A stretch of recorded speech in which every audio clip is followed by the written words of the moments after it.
Welcome to the Relational Recovery Podcast. I'm your host, Wes Thompson, joined by my co-host, Austin Hill. Today, we're talking about the importance in recovery and in just growing as a healthy person, and not only being intentional about building yourself, but being intentional about building others. So we hope this is helpful, and we hope you enjoy. Hey, Austin. Hey, Wes. Well, here we are again. And what I want to chat about today is building ourselves and the people around us, which might sound a little strange, but I think when we're talking about recovery, when we're talking about really becoming healthier individuals, there's a level of investment that we have to put into ourselves. Like one of our values at the Refuge, where we both work, is intentionality. And we're not going to get healthier without being intentional, right? We've got to put in the work, and we've got to fight for that. We've got to really embrace that and engage that. We can't, it's not just going to come, problems don't age well. Conflict doesn't, fix itself. And so there's a level of intentionality that is involved. But what we also, even like as we titled this podcast, the Relational Recovery Podcast, there's also this element of community that we deeply believe in and value. So, if we're wanting to get healthy, we really believe that happens by intentionally working on ourselves, but also intentionally engaging in relationship with other people. And so that's what I want to talk about today. So building ourselves and building those around us is, I think, a sustainable approach to recovery and to becoming healthy, whether it's with drugs, alcohol, sex, food, you name it. That's what we're trying to, and just relationships with the people around us. And so one thing I want to set this up today is really advocating for this idea of building a few people. We're not talking about trying to take on the world or trying to be overly aggressive, but who's in our life that we are advocating for and trying to help. And, for those that are in the Refuge, like that might be someone you just met a couple weeks ago, or it might be somebody that you have gone through the whole ministry with. For you and I, we might think about our spouse. We might think about a few people in our lives, whether it's a mentor or a coach or just a colleague that we're intentionally growing with. But I believe, and Austin, I'll be interested to hear from you in a minute, I believe that our sustained growth and health is dependent upon us not just focusing on ourselves. We have to do that, but we have to do it in the context of community. So build a few others and build ourselves. And so in recovery, we have to be intentional about our own growth, and we have to be intentional about helping a select few along as well. And so any thoughts on that before we talk about what it looks like to really do that in community? I think it speaks to the dependence that we need for each other. And it also speaks to the reality that we are porous in how we improve. So if I improve and I'm doing it in a healthy way, naturally the people around me have the opportunity to improve also. And so, because if you work on yourself and you're challenged by it, you're going to naturally be affecting the people around you. So it is that push and pull that you're talking about, where we can't be 100% focused on ourselves and our own growth and just ignore everyone else. It's that the shared growth that I think highlights why God made us to need each other and to be in community on purpose. Yeah. We can work really hard on improving ourselves, but if we ignore others, we're really not getting that much healthier. We're just being self-centered. Or in the inverse of the exaggerated other end is, I'm only going to focus on other people, and then I don't take care of myself. And then the whole purpose of me my desire to help other people just kind of goes away because I'm not healthy. Yeah. Yeah. There has to be both. I think it reinforces, I think, a dysfunction if we do one and not the other. So I think you bring up a good point there. So I want to introduce, I think, 3 different things, and there's some subpoints to each one. As we look at building others. And I think an appropriate expectation from others to ourselves, people that we might want to surround ourselves with to be built up. 3 things that I think we want to look for is as we're working with others, I think one of the first things that we want to be cognizant of and we want to be intentional about is communication.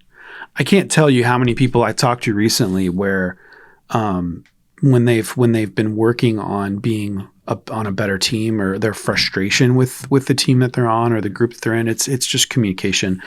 Most interpersonal conflict, I've come to believe, really boils down to communication, poor communication, lack thereof, you name it. And I think one of the simple things we can do is those that are in our lives that are investing in us and the people that we're wanting to invest in, really just being intentional about asking these 4 simple questions on a weekly basis is a good kind of just starting point. I mean, I'm not saying you have to do this with these people every week or anything like that. I don't want to create some sort of like moral code here, but if we were to ask these 4 simple questions regularly to the people around us, I think it would be helpful. And if people were to ask us these questions, I think it'd be helpful. And so it's going to seem really simple, but this takes intentionality. And the first one is just, how are you doing? Right? How are you doing? The second question is, what's going well? The third question is, what has been hard? And the fourth question is how can I help? That's, I think, just communicating those 4 things is important, because I think a lot of times when we're in community in situations like this or within recovery even, we're focusing a lot on the behaviors that we're wanting to stop. We've talked about this on the podcast, and we're just we're asking the question, how you been? And generally the script that unfolds is a generic form of pretty good or pretty bad. Fine. And fine. And so either nothing is really shared or we go into focusing just on the behaviors we're trying to stop.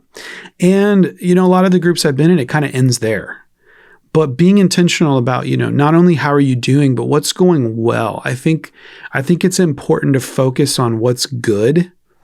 And then thirdly, definitely to highlight what's hard.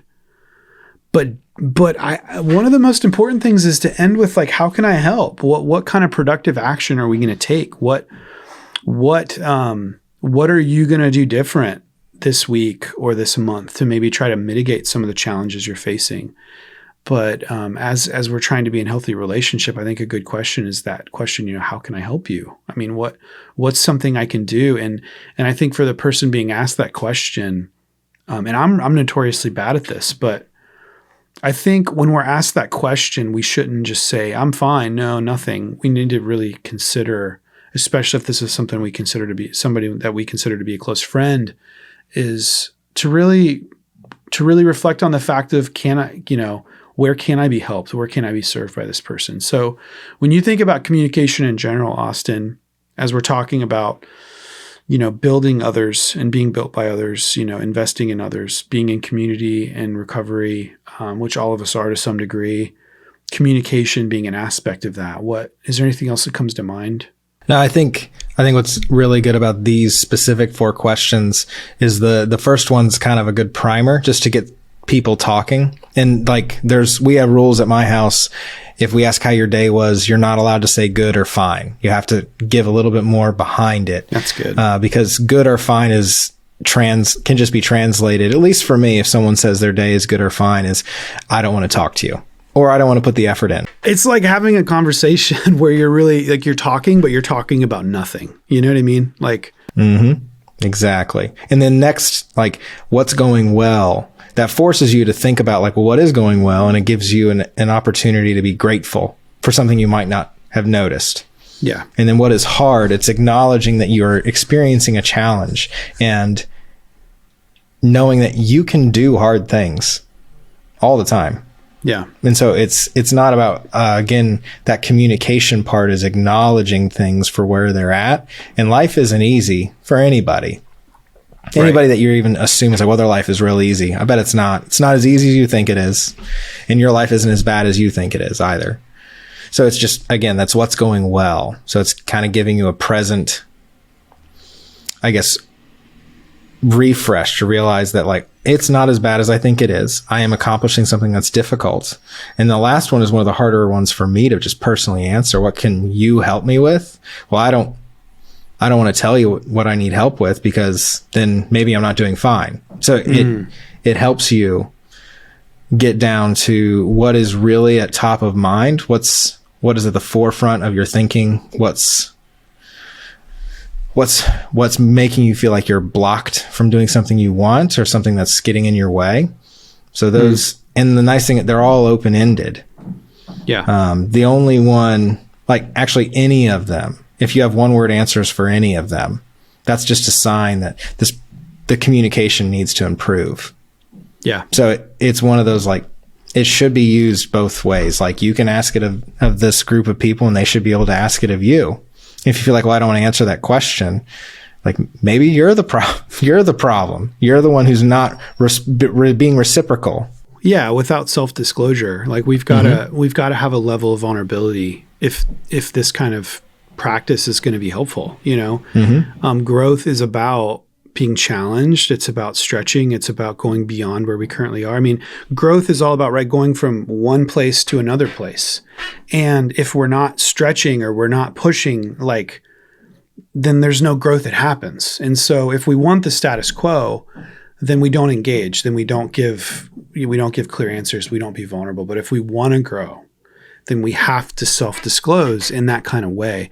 We've got to share. So those one word responses then aren't adequate if we're wanting and desiring growth.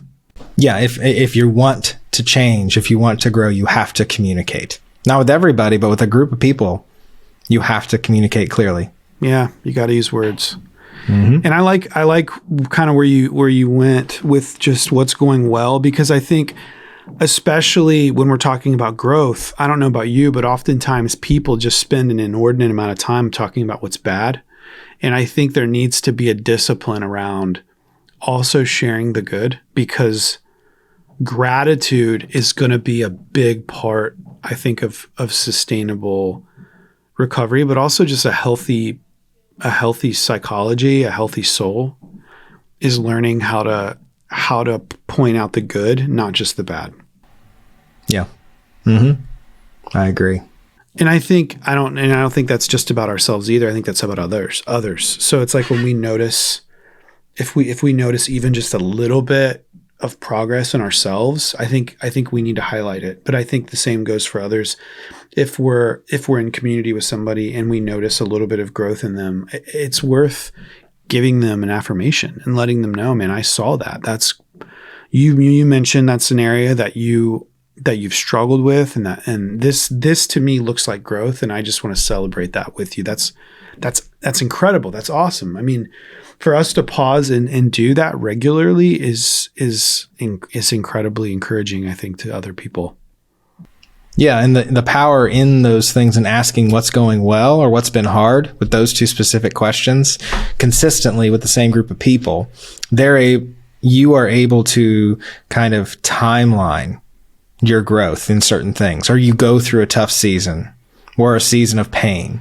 And it's like kind of, we don't realize what season we're in until we are intentionally sitting back and like processing through it and thinking back what is going well today that wasn't going well 3 months ago, or what is hard today, or what challenge am I facing that I never thought I would face? Because sometimes the things that are hard are things that we want. Yeah. Like working through difficult things or striving towards a goal for our future is difficult. So if the thing that's hard right now is because it's connected to a goal that I've had for a long time, that's a good thing.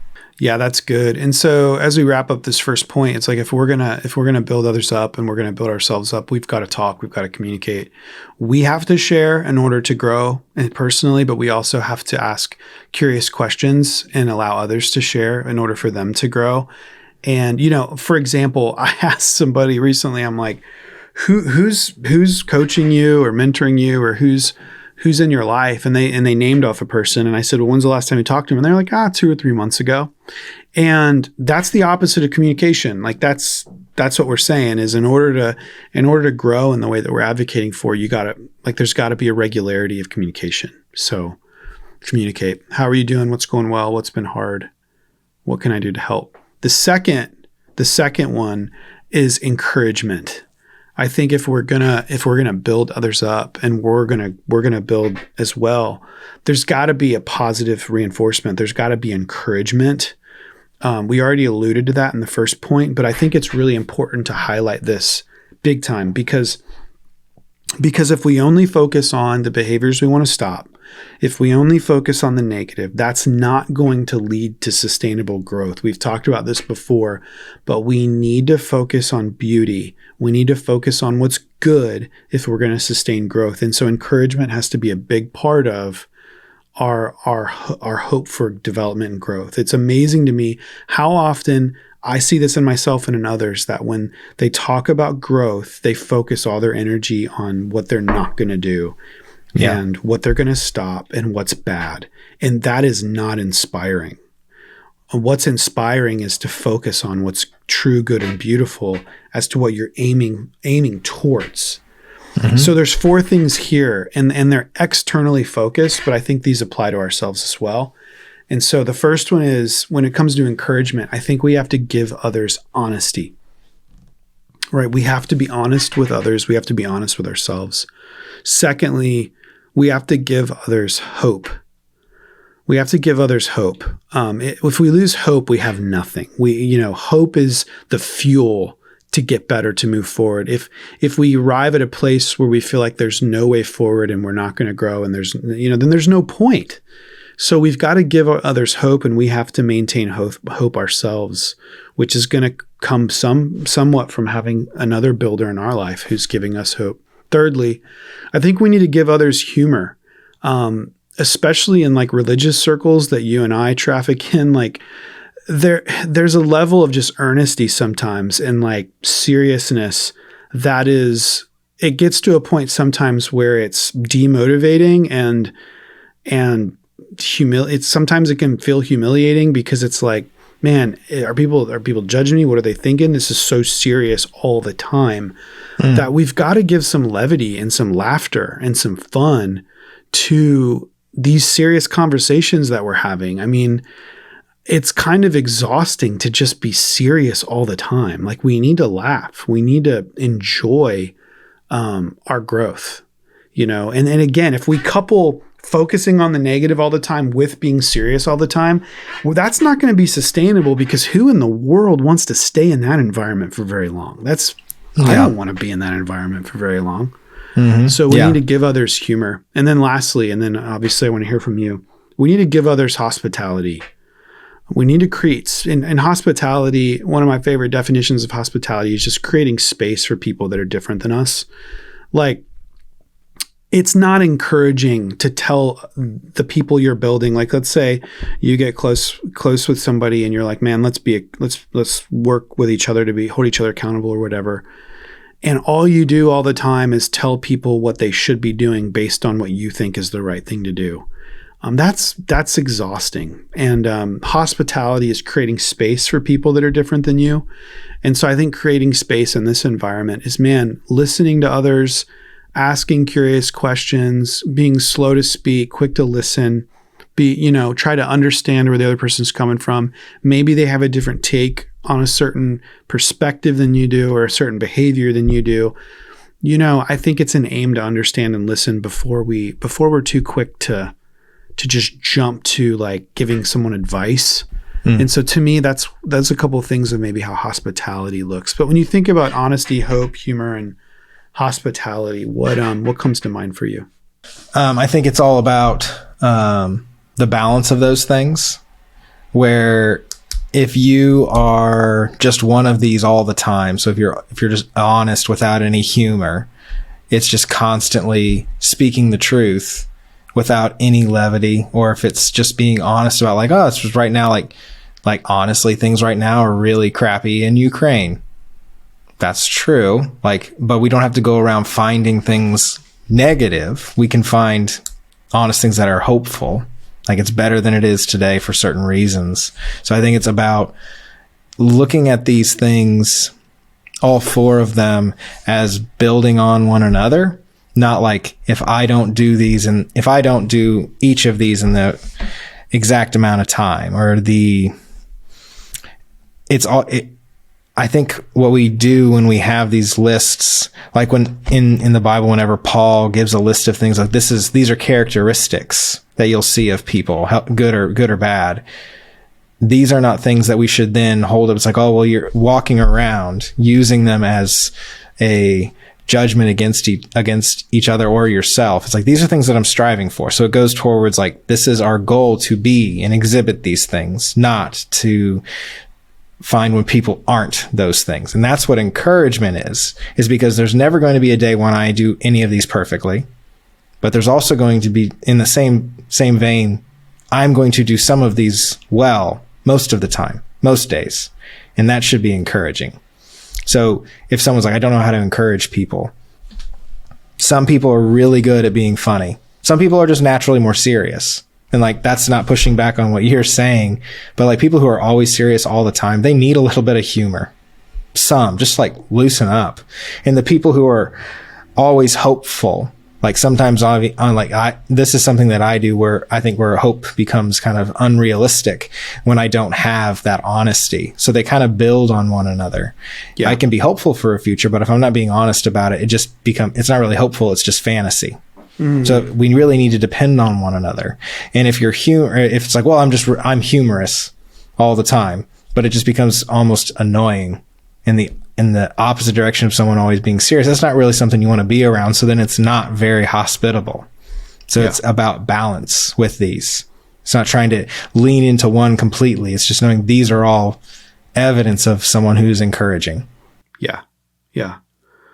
So as we're being built up, as we're building up others, we've got to communicate, right? We've got to ask intentional questions. We've got to share when we're asked.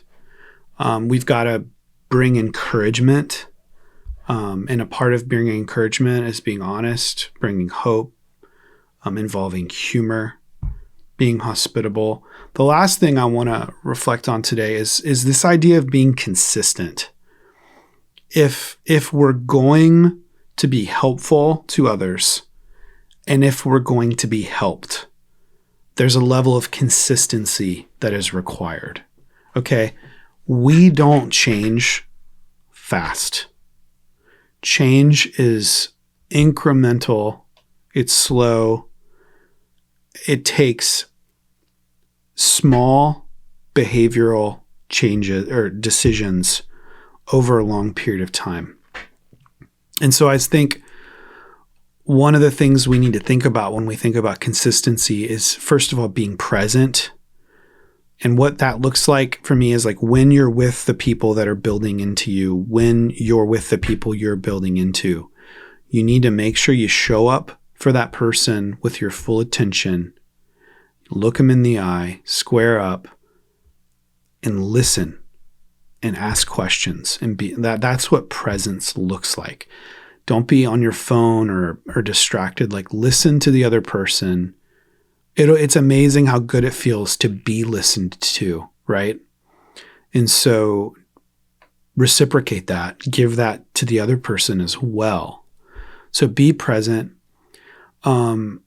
Another aspect of consistency is to hold people accountable to the culture that you want to have. So if you start meeting with somebody and they're saying, hey, I want to grow in this and I want to grow in that and I want to stop doing this and I really want to start doing that because it's good, and they give all the reasons why they think it's beautiful, or that that's not the language that we typically use, but they're saying, man, this is a vision of what I want my life to look like and I'm excited about it.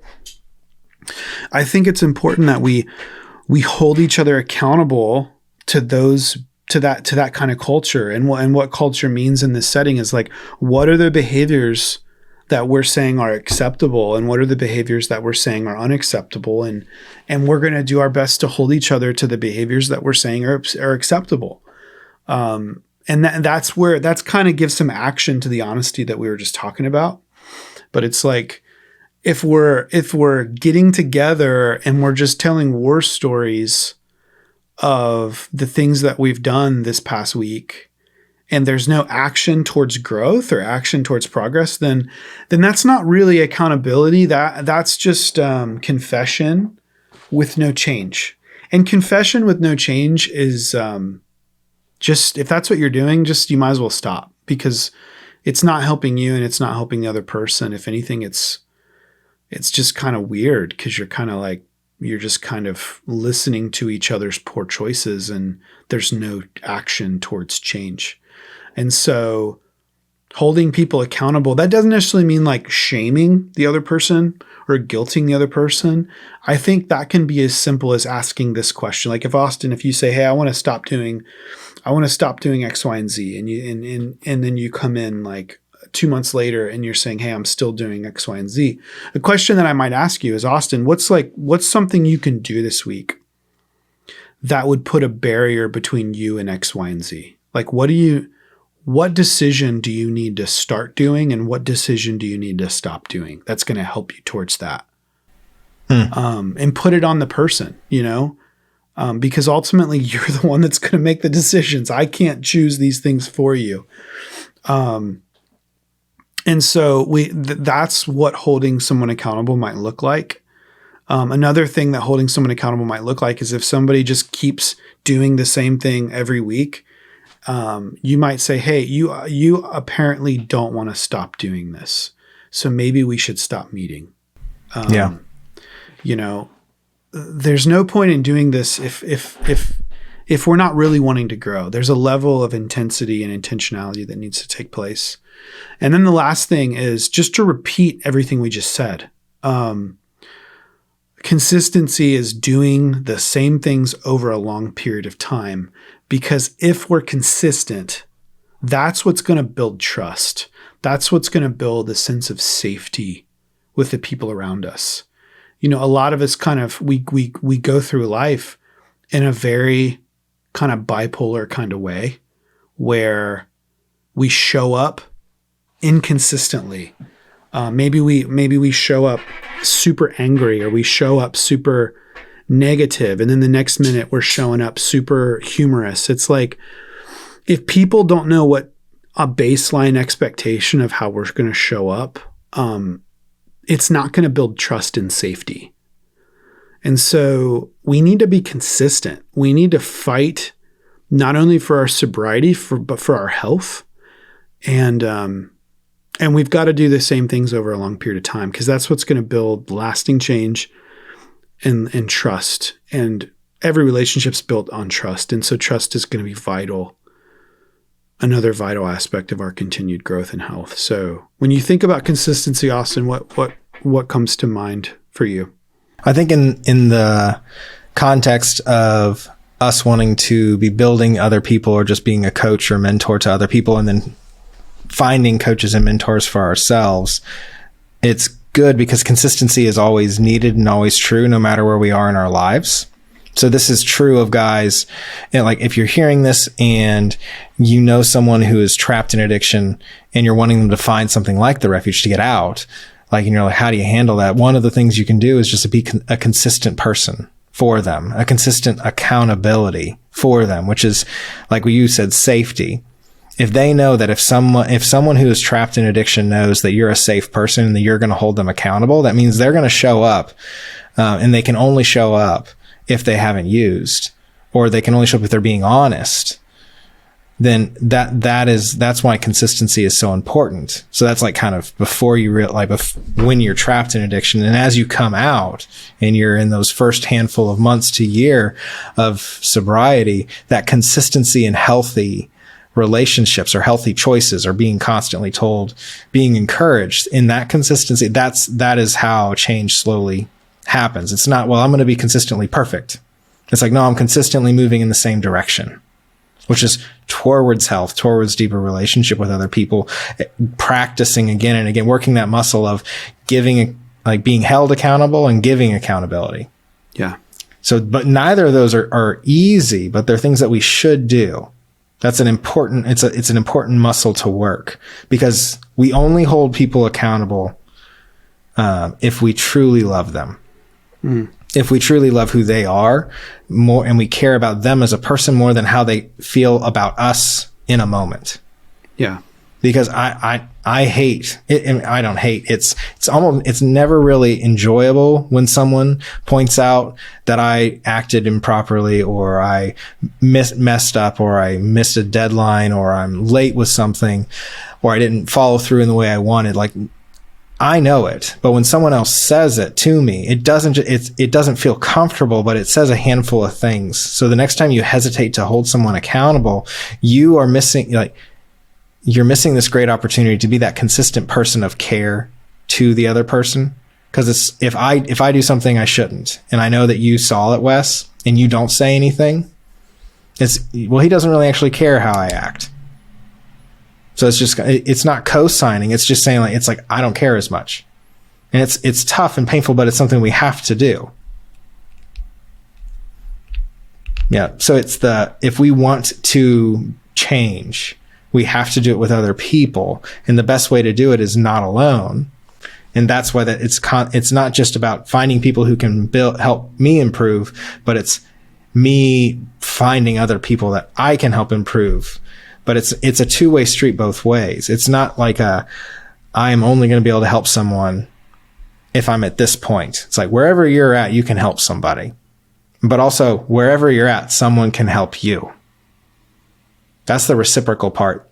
Exactly. You cut out for a second, but the point about holding accountable being an act of love, I think is really significant because we tend to think that, well, I don't want to push back on them because I want them to like me. I don't want to push back on them because I'm their friend. But if you're really a friend and you really care about the person, like a friend and someone that cares about me isn't going to co-sign on me hurting myself. Right.